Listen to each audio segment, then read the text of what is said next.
तो सर आप जो बता रहे थे ना कि लड़के लोग बदल जाते हैं लड़कियों के सामने, तो उसके पीछे का एक एवोल्यूशनरी रीज़न है। मतलब मैं बहुत बार बहुत सारी सोर्सेज से पार्ट्स में पढ़ा हूँ, ठीक है। तो होता क्या है कि हंटर गैदरर वाले समय पे चलते हैं अपन, ठीक है।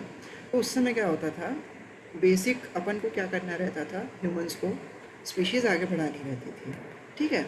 तो आदमी और औरत रहते थे। अब प्रेग्नेंट सिर्फ औरत हो सकती थी, बच्चा कैरी सिर्फ औरत कर सकती थी, ठीक है। इसलिए आपको मालूम होगा कि एक औरत लाइफ में, अपनी पूरी लाइफ टाइम में 300 या 400 ही ओवम या एग्स, उनको जो भी बोलते हैं, वो रिलीज़ करती हैं। बट मेन का एक इजैकुलेशन में ही मिलियंस ऑफ स्पॉन्स निकल जाते हैं, ठीक है। तो हम्म। द औरत has to choose very carefully, ठीक है, कि लाइक मैं चूज़ करूँगी तुम में से, क्योंकि तुम्हारे पास तो इनफाइनाइट रिसोर्सेज हैं, मेरे पास तो एक है ना, ठीक है। एक हम्म। आदमी कैन इम्प्रेगनेट 100 women, ठीक है, एक आदमी। लेकिन अगर एक हम्म। औरत 100 लोगों के साथ भी मतलब वो करेगी, सेक्स करेगी, तो वो प्रेग्नेंट तो एक ही बार होगी वो, है ना। तो एग्जैक्टली। तो basically she has to eliminate from the competition, ठीक है। तो औरतें look for the most resourceful आदमी, कि can the man take care of my child, take care of me, provide food, can मतलब स्ट्रॉन्ग है कि हंटिंग कर पाएगा, या बेसिकली रिसोर्सफुल आदमी है कि नहीं है। इसीलिए वो लोग उन मेल्स से अट्रैक्ट होती हैं। और जो मेल्स रहते हैं वो किन फीमेल से अट्रैक्ट होते हैं, जो बेसिकली जो अट्रैक्टिव होती हैं। अट्रैक्टिवनेस के पीछे का कारण ये रहता है कि it is a sign of fertility, ठीक है। If a woman has a symmetrical body, ठीक है, और if she has like healthy, या उसको ब्रेस्ट बोल लो या बट्स बोल लो, तो it is a sign of fertility, ठीक है, एवोल्यूशन के कारण से। तो ट्रू। हाँ। हाँ, क्योंकि मेमोरी नहीं, ग्लैंड्स इनफैक्ट होते हैं वो। इनफैक्ट हाँ इनफैक्ट या एग्जैक्टली, हाँ एक तो more fat in your breast shows हाँ कि यार आप ज्यादा मिल्क प्रोड्यूस कर पाओगे, more lactation would produce a better baby, of course. And if there is more fat in your butt, obviously that shows कि यार आपके प्रेगनेंसी पास के समय। फैट हाँ प्रेगनेंसी के समय इनफैक्ट फैट फॉर सर्वाइवल भी है, कि हाँ। अल्टीमेटली जब हम स्टार्व करते हैं सबसे हम्म। पहले हमको अगर कार्बोहाइड्रेट नहीं मिल रहा है तो जो जितने भी डिपॉजिटेड फैट रहता है ना, दैट स्टार्ट्स गेट बर्निंग। तो आप हाँ इफ हाँ यू हाँ talk about stone age times, तो यार ऐसे तो काफी सारे इंस्टेंसेस आते होंगे। And because that has span for millions of years, वो एक हैबिट बन गई हम लोग की कि हाँ हाँ। These are attractive features.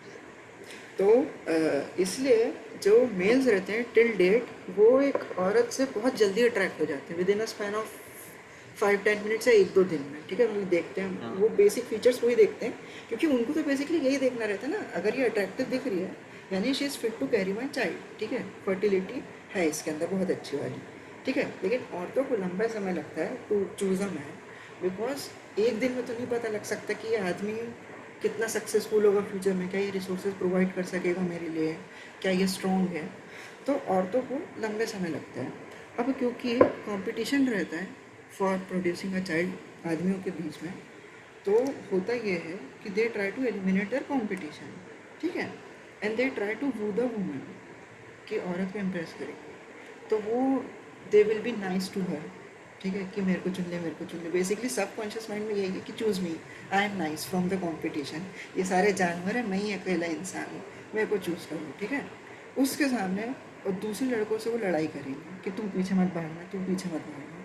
ये मैंने बॉयज़ स्कूल में बहुत देखा था, कि तेरी हिम्मत कैसी बात करने की, तेरी हिम्मत कैसी देखने की। And they will try to attract women by doing absurd things, जैसे कि कार जानबूझ को एक्सेलरेट, एक आवाज़ क्रिएट करके भगाना, ठीक है। बाइक के वो साइलेंसर बुलेट में बॉम्ब फोड़ना, पटाखा फोड़ना बोलते हैं उसको, ठीक है। उनको लगता है कि औरतें अट्रैक्ट होती हैं इस चीज़ से, ठीक है। मे भी होती हूँ कि I don't know, most of the time नहीं होती, बिल्कुल नहीं होती। नहीं होती। उनको ये लगता है ट्राइबल माइंडसेट है। डिस्गस्टिंग लगता है। ये क्या आदमी है। लेकिन आदमियों को लगता है कि क्योंकि वो कैसे डोमिनेंस क्रिएट करते हैं सर, जैसे अगर आप बुलेट चला रहे हो, ठीक है, बाइक चला रहे हो, उसमें आवाज़ क्रिएट कर रहे हो, basically you are creating a dominance around you, एक डोमिनेंस वाला ऑरा क्रिएट कर रहे हो आप कंपटीशन को दूर भागने के लिए बोल रहे हो। इसलिए कई बार लड़के लोग जब छोटे रहते हैं टीनेज ईयर्स में, वो करते हैं कि मैं सबसे हॉट और अट्रैक्टिव लड़की के साथ आऊँगा स्टेटस के लिए कि मतलब देखो मैं कितना पावरफुल हूँ, क्योंकि वो एक सबकॉन्शियस लेवल पे या एवोल्यूशन के लेवल पे वो दूसरे मेल्स को इंडिकेट कर रहे हैं कि देखो मैं तो तुम्हारा मतलब बीट कर दिया मैंने तुम लोग को, तुम्हारे से ऊपर हूँ मैं, क्योंकि आई हैव हर, ये रहता है। तो ये एवोल्यूशन का कारण था कि इतनी अपसर्ड हरकतें करेंगे कि ओ माय गॉड मैं तो फूल लाऊंगा तुम्हारे लिए, या मैं रिसोर्सफुल हूँ, मैं प्रोवाइड कर सकता हूँ हाँ, तुम्हारे लिए, गाना गाऊंगा, गिटार बजाऊंगा, पूरा बॉलीवुड पूरा दुनिया इस पे रिवॉल्व करता है, पोएम लिखूंगा, चांद लव तारे लेटर सब ले आऊंगा। भिजवाऊंगा, चॉकलेट भिजवाऊंगा, ठीक है। और वही चीज़ 5-6 महीने हो गए, अबे तू कौन है यार, क्योंकि बेसिकली अट्रैक्शन चला गया ना, तू कौन है निकल अब और लड़के लोग कई बार करते हैं, लाइक इनिशियल अट्रैक्शन वही होता है। हाँ, हाँ, ये सर मैं इसके साथ एकदम अग्री करती हूँ कि जब तक मतलब थोड़ा डिस्कशन से अलग होकर, बट जब तक वो पसंद नहीं कर ले तुम्हें, तब तक उसकी हर हर बकवास तुम्हें शहद लगेगी, कानों में शहद घुलेगा, उसके मुंह से फूल झड़ेंगे, और जैसे ही उसने पसंद कर लिया तो वो बकवास हो जाएगी। ये तो मैंने देखा है, खुद से देखा है। क्योंकि basically I have one the competition now ना, अब मैं क्यों फाइट करूँ हाँ, तुम्हारे लिए, आई अब हैव कुछ यू। नहीं होगा। हाँ आई अब हैव yeah. यू, हाँ तो Now that I have you, I can leave you. I can leave you, I I have don't all the care. privilege. I don't और care. अब मैं दूसरा कंपटीशन लड़ूंगा, बेसिकली मूव ऑन टू हाँ, some other now girl. a higher competition.